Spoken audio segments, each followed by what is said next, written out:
laboratory here at Chandler's Wild World where we do all kinds of studying. You can see that we have all the American crocodiles. Oh, that's a crocodile right there, son. Nothing like another day in the hog. Don't worry about me. I gotta get out of here when I can. Come on. Come on.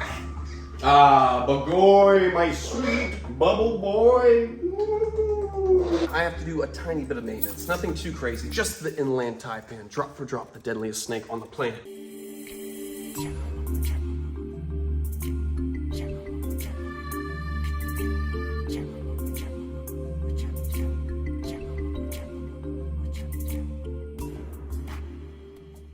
The Cuban crocodile's extremely aggressive and pugnacious disposition makes them challenging to work with in captivity.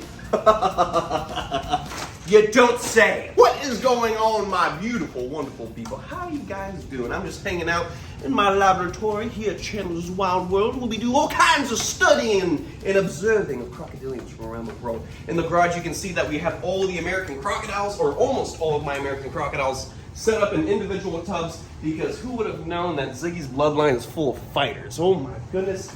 Her mom has always been a snappy individual, and that has definitely carried on to her daughters. So right down here we have one of the larger females that we got with the new brood of babies. We got two females in here. They're the only ones that get along. Look at these guys. This one's actually really, really nice. How you doing, baby? This is a gorgeous little American crocodile. Relax, shh, relax. And this one's got a couple of scuffs going down his back. It's already starting to heal up because these guys have amazing healing capabilities. They can literally get like an arm ripped off and stop the blood flow to their wound. Not just to say that, they heal up amazingly from those wounds. So this guy's doing okay. He was just getting beat up and we had to separate him because his sister was being a bully. All it takes when you have issues with animals is just to sit there and just wait and observe their behavior. That's the best thing you can do to learn about these animals. So what we did is when we saw these scuffs more and more on that croc's back, we sat here for about half an hour to see what they're doing. And it turns out that the female down that row is an antagonist. We got our big female right here. Let me see what I can do. As you can see, I'm a little bit handicapped because I got this tube stuck into my wounds. For those of you guys who haven't seen the previous episodes, I was bitten by an 8-9 foot Cuban crocodile while moving her from Homestead, Florida to my beautiful oasis here at Chandler's Wild World. My damn lab coat. Let me get my goggles on just in case it gets a little crazy. Hey, baby. Come on. Come on.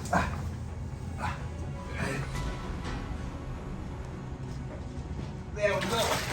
That's a crocodile right there, son. That's a crocodile right there, son. Don't worry, I got it. Nothing like another day in the hog. Don't worry about me. I gotta get out of here when I can. Come on. Come on. Oh, don't bite my ear.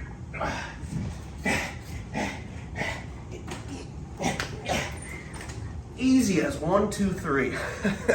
Look at that beautiful female. So this is the biggest of all the new females. She's a beast. And she reminds me so much of Ziggy. Look at her. What a perfect, healthy American crocodile. I love crocodiles so much. To have all these new American crocodiles to add to the brood of babies is amazing. So what it is I've got 4 new female American crocodiles with this group. So I have 1 male American crocodile. Total now, I have 6 American crocodiles. So I might rehome some of the females because we don't need a pond with like 5 females and 1 male, because believe it or not, these crocs might not get along. These females might be fighting for their territory and whatnot. And even if I make a big laguna, I don't want any fights breaking out. I want everyone to have happy lives. So as they get bigger, we're gonna figure out that housing situation, see who works with who in what manner. Because Ziggy, don't forget, she's my #1 girl, and she's big. She's like 4 feet, way bigger than Bobby. This would make more sense to put Bobby with a female about this size, but we'll see. Bobby's actually right here. I moved him in here with the rest of the American crocodiles. Don't worry, I got it. Nobody help me. Oh. Secure. Hopefully this machine is coming off by Wednesday, and then I'll be able to hopefully move my leg a lot better. As you can see, I have all pedal function. No problem. I have a pedal pulse. I got my toes working, all good to go. As you can see, Bobby, the male American crocodile, is protected by my sweet puppies. How you guys doing? Not now. And my sweet little Shih Tzu. Damn, that Shih Tzu's heavy. I grew up with a Shih Tzu mixed with a Pekingese when I was a little kid. We called her a shit peck. She was heavy like this one. She still is, actually. Oh, I broke her tail. Oops. Anyways, let's just slide all this back. Let's see. Buddy. Oh, he's all the way back. Brother, get over here and help me. I need some help, brother. I need you to go on the other side. On the other side, mate. Yeah. I need. Yes, sir. Mate. Yes, sir. Yes, doctor, sir, doctor. Yes, sir, doctor, sir. I got my EMT license. I better hear you say sir. Don't worry, my brother's been working with Crocodilians for a very long time. Ever since yesterday. Ever since yesterday. He's right there. Oh, he's right here, guys. Good job, brother. Good job. Yeah, there we go. And then we got big old Bobby. Woo! So you guys remember Bobby? He's the second American crocodile I got. He's got more of the Jamaican bloodline. And you can see that his head's getting big. Woo! His base of his tail is nice and fat. And he is the only male American crocodile that I have. So he's the lucky bachelor that gets to pick out of all these new females I've got. So it's pretty awesome. We got a good batch of American crocodiles for the future breeding program. So that's awesome. We got American crocodile pairs. We've got Cuvier's dwarf caiman pair. We got spectacle caiman pair. Eventually we'll have Siamese crocodile pair. We'll have a Cuban crocodile pair, a Nile crocodile pair. We're gonna have so many different species, such a diverse range, such a plethora of different species. Yeah. Come on, just get that. Get this nice and secure. There we go. Basically, they're all separated because they're fighting. This bloodline, like I said, is full of aggressors and instigators, so it's best to keep them all separate for now until later on when we have a nice big laguna where everyone can have their own space and be happy. There we go. Nice and secure. Oh, what are you looking at? Oh, cameraman like that for? Woof woof, I am a dog. Woof woof, I do not like this guy. Woof woof. Relax, puppy. It's okay. All right, and then this is a little female that was causing a bunch of problems. We thought it was the biggest one causing problems most of the time, but in actuality, no. In actuality, it was, nah. Well, you can see her. She's right there. She, even though she's not as big as her big sister, she was causing a lot of problems. She was biting down on the siblings' back. Even though she's an American crocodile, she can be an instigator. Bro up. That's my guy, boy. Now that the scientific work is done, let's head over to the Serpentarium and see what's cooking. But first, let me go see my son, Mccoy. Mccoy! Oh, who left my sunglasses? I got a pocket full of sunshine. I gotta love that low, I know. Oh. I got a pocket full of sunshine. I gotta love that low, I know. Whoa. Oh, my walls! And we can't forget about my favorite boy, Leonardo DiCaprio. I know it's dangerous to handle venomous snakes when you can't run around, but I think I can handle this one. Come on. Give me some credit. Come on, I can do it. Ooh, look at this boy! Look at him. Albino western hognose snake. Little real fan venomous, very, very popular in the pet trade. And I know right now that Tyler Nolan is jealous. Ooh, you don't have this bloodline, do you? Don't be jealous. Look at him. Ooh. You gotta love hognose snakes. Everyone thinks that like a guy like me wouldn't like ball pythons or hognose snakes. Like I've gone to reptile shows and had people with ball python booths and say that they're fans of the channel and they're like, oh, you probably don't care about any of this stuff. It's just king cobra food. I'm like, no, I love all reptiles. I don't enjoy feeding dead Burmese pythons to my king cobras, but it's just a solution out here in Florida when they're invasive and you have to get rid of them. When it comes to all the other animals, I love them all. Doesn't matter what they are. Hognose snakes, ball pythons, leopard geckos. I've always loved reptiles, every single reptile. All right, let me put this little guy back. I'll see you later, Leonardo DiCaprio. Ooh, ooh. I bet Tyler doesn't have that in his collection. Mccoy, my sweet bubble boy. I love Mccoy so much. Mccoy is just an animal I've always wanted in my life. I'm so happy to have him. He's like so cool. You get used to him, but when you work with him every day, but basically he's just like a mythical creature that lives in my house. Yeah, he has his own room in my house. Ever heard of it? What do you keep your bird in a cage? Oh, I keep my bird in a room. It's best to have big enclosures.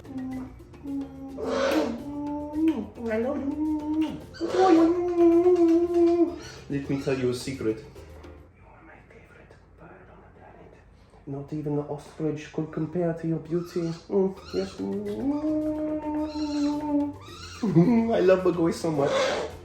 It's so crazy to think that if he was a female, he would be 2 times bigger. How insane is that? All right, we're gonna put him back in his room. and we're gonna go see what's going on in the snake room. Go see if the yellow anacondas or something needs to get cleaned. I don't know. It's been so long since I've seen you, my child. Skew! What's going on, beautiful people? I'm back, and I'm healed like Wolverine. I love you all my subscribers. Besides you, Sharon. You know what you did. I'm all healed up now from the last scene. Skew!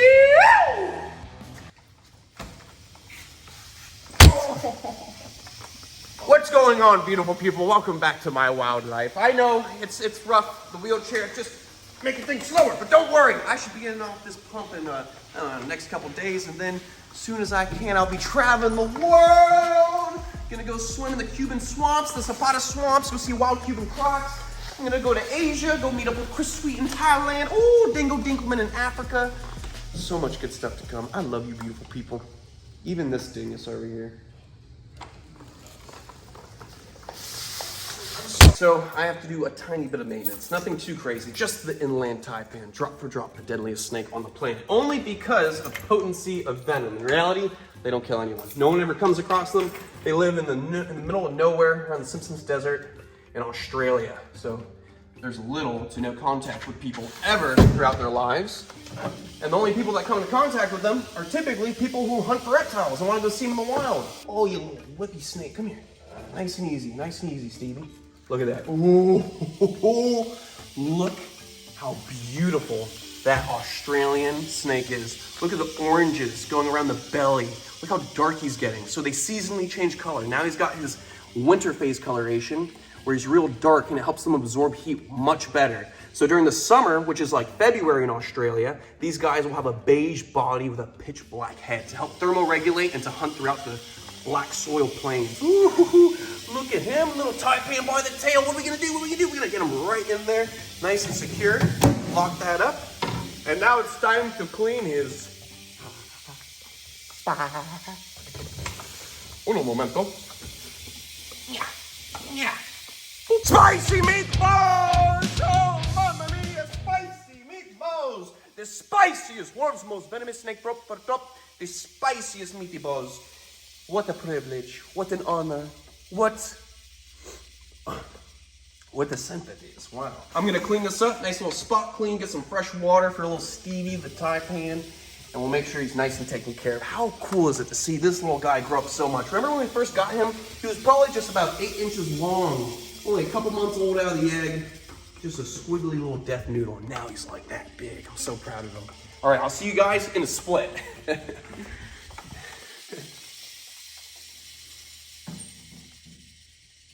Ooh, nice and clean from our boy Steve. Let's get this beautiful inland taipan back inside his enclosure. Let me just pop that open, see how he's doing. If you guys hear a bunch of rattling, that's actually the eastern diamondback rattlesnake that police officer brought over. He's getting nice and used to hanging out with us, as you can hear. He's a bit upset with me.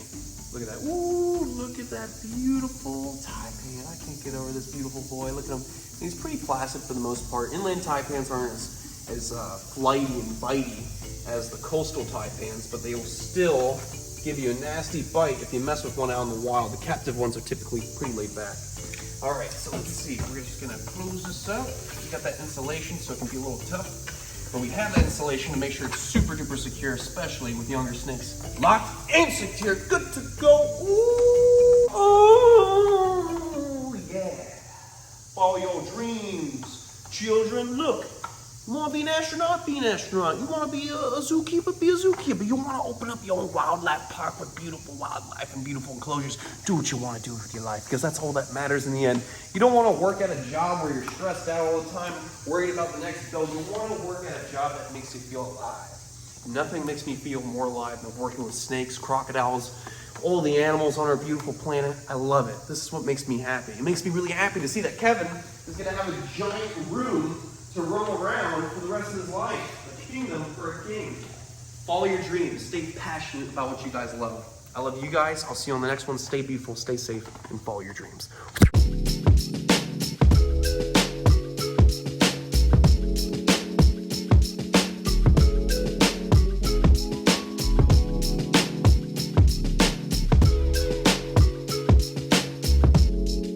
Sunshine, I gotta love that love. Oh my Lord.